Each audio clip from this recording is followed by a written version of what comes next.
বঙ্গবন্ধুর স্বদেশ প্রত্যাবর্তন দিবস উদযাপন উপলক্ষে ইতালি আওয়ামী লীগ আয়োজিত আলোচনা সভায় বঙ্গবন্ধুর স্বপ্ন সোনার বাংলা গড়ার শপথ নিয়েছে দলীয় নেতাকর্মীরা। দেশে সন্ত্রাস, নৈরাজ্য ও মানুষ হত্যার অভিযোগে বিএনপির চেয়ারপারসন বেগম খালেদা জিয়াকে শুধু অবরুদ্ধ নয়, গ্রেপ্তার করে তাকে কারাগারে নিক্ষেপেরও দাবি জানান তারা। জননেত্রী শেখ হাসিনার হাতকে শক্তিশালী করার মধ্য দিয়ে তার স্বপ্নকে বাস্তবায়ন করতে যারা বাংলাদেশের বিরুদ্ধে ষড়যন্ত্র করবে, বাংলাদেশের বিরুদ্ধে জ্বালাও পোড়াও করবে, তাদেরকে ওই জেলখানা ছাড়া কোনো জায়গায় তাদের আর আশ্রয় হবে না।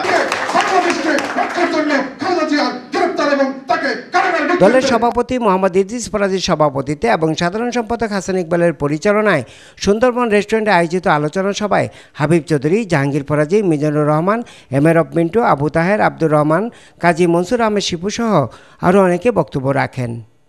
বক্তারা 1972 সালের 10ই জানুয়ারি স্মৃতিচারণ করে বলেন, সেই দিনের পর থেকেই পাকিস্তানি দোসররা তার বিরুদ্ধে ষড়যন্ত্র শুরু করেছিল।